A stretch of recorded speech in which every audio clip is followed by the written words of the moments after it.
అక్కడ గాలి విషం, నీరు కలుషితం. పొరపాటున గుక్కడి నీళ్లు తాగితే ఇక అంతే సంగతులు. రోగాలతో ఆస్పత్రుల పాలవడం ఖాయం.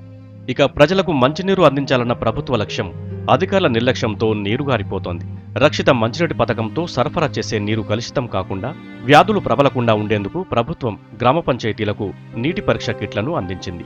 సర్కార్ ఆశయం మంచిదే, అయినా కింది స్థాయి సిబ్బంది చర్యలతో మొదటికే మోసం వస్తోంది.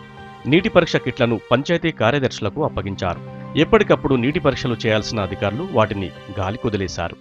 ఎస్సీ కాలంలో మరి టెస్ట్ అయితే చేసిండ్రు, మరి ఇది తాగద్దని మాకు చెప్పలేదు. మరి ఇది నిర్లక్ష్యం చేయబట్టి గ్రామ పంచాయతీ సర్పంచ్ కాబట్టి కొద్దిగా దాని గురించి చర్య తీసుకుంటలేరు, కానీ చర్య తీసుకున్నారని కోరుతున్నాం. గత ఏడాది ఫిబ్రవరిలో గ్రామీణ నీటి సరఫరా శాఖ ఆధ్వర్యంలో వైద్య సిబ్బందికి, అంగన్వాడీ, ఆశా వర్కర్లకు, పంచాయతీ కార్యదర్శులకు శిక్షణ కూడా ఇచ్చారు. శిక్షణ పొందిన సిబ్బంది చేతి పంపులు, బోరుబావులు, బావుల్లోని నీటిని పరీక్షించాల్సి ఉంది. వాటి ఫలితాలను బట్టి నీరు తాగవచ్చా లేదా అన్నది నిర్ణయించాలి. నీటి పరీక్షల్లో ఫ్లోరైడ్ అధికంగా ఉన్నట్లయితే ఆ బోరుబావిని గుర్తించి సీజ్ చేయాలి. ఆ దిశగా అధికారులు ఎక్కడా అనుసరించిన దాఖలాలే లేవు.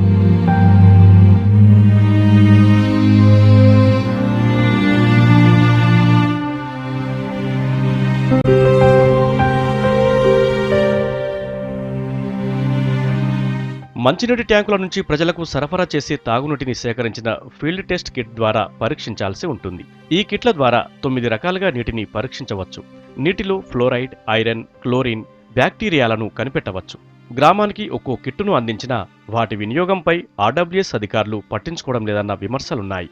మండల పరిధిలోని ఆయా గ్రామాల్లో తాగునీరు కలుషితంతో వ్యాధులు వచ్చే ప్రమాదం పొంచి ఉంది. వేసవిలో బోరుబావుల్లో నీటి మట్టం తగ్గడంతో పంచాయతీ ద్వారా సరఫరా అయ్యే పైప్ లైన్లు లీక్ అవడంతో నీరు కలుషితమవుతోంది. ఆ నీటినే ఆయా గ్రామాల ప్రజలు తాగడం మూలంగా డయేరియా వంటి వ్యాధులు వచ్చే ఛాన్స్ ఉంది. ఇప్పటికైనా ఆర్డబ్ల్యూఎస్ అధికారులు, మండల సిబ్బంది, గ్రామ పంచాయతీ సర్పంచులు సమన్వయంతో నీటి పరీక్షలను నిర్వహించాలని మండల ప్రజలు కోరుతున్నారు.